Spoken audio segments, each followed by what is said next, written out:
ఎన్నికల వేళ అన్నీ ఫ్రీ అంటున్న చంద్రబాబు ప్రకటనలు చూశాం.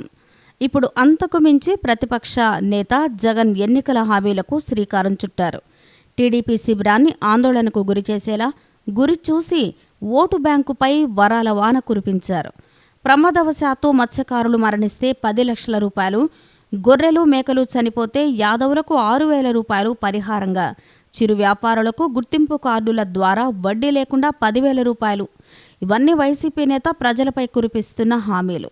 రానున్న సార్వత్రిక ఎన్నికలను దృష్టిలో పెట్టుకుని ప్రస్తుతం ప్రధాన ప్రతిపక్షంగా ఉన్న వైసీపీ ప్రజలతో మమేకమవుతోంది. సభలు, సమావేశాలు నిర్వహిస్తూ తన ప్రసంగాలతో జగన్ ఆకట్టుకుంటున్నారు. ఇప్పటికే పాదయాత్ర పేరిట రాష్ట్రమంతా పర్యటించిన ఆయన ఇప్పుడు బహిరంగ సభల ద్వారా తమ పార్టీ అధికారంలోకి వస్తే చేపట్టబోయే సంక్షేమ పథకాల గురించి వెల్లడిస్తున్నారు.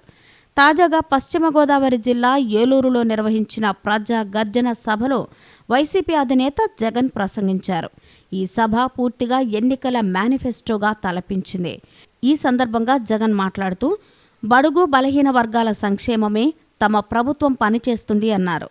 ఎస్సీ, ఎస్టీ, బీసీలకు అధిక ప్రాధాన్యం ఇస్తుందన్నారు. అందులో భాగంగానే పార్టీ నామినేటెడ్ పదవుల్లో 50% రిజర్వేషన్లు కల్పిస్తామని బీసీలందరినీ తమ వైపుకు ఈ ఒక్క ప్రకటనతో తిప్పుకున్నారు. అన్ని పార్టీల్లో ఈ విధంగా అమలు చేసేలా చట్టం తీసుకొస్తామన్నారు. తెలంగాణ ముఖ్యమంత్రి బీసీ జాబితా నుంచి కొన్ని కులాలను తీసివేశారని, అమరావతికి వచ్చినప్పుడు ఈ విషయంపై చంద్రబాబుకు గుర్తు రాలేదా అని జగన్ ప్రశ్నించారు.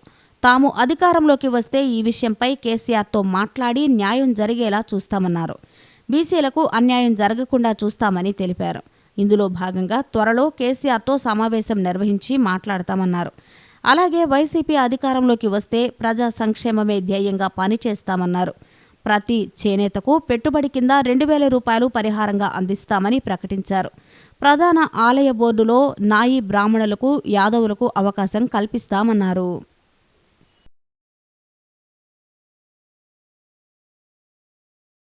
ఈ వీడియో కనుక మీకు నచ్చినట్లయితే లైక్ చేయండి, షేర్ చేయండి. ఇలాంటి లేటెస్ట్ వీడియోస్ కోసం మా ఛానల్ని సబ్స్క్రైబ్ చేసుకోండి.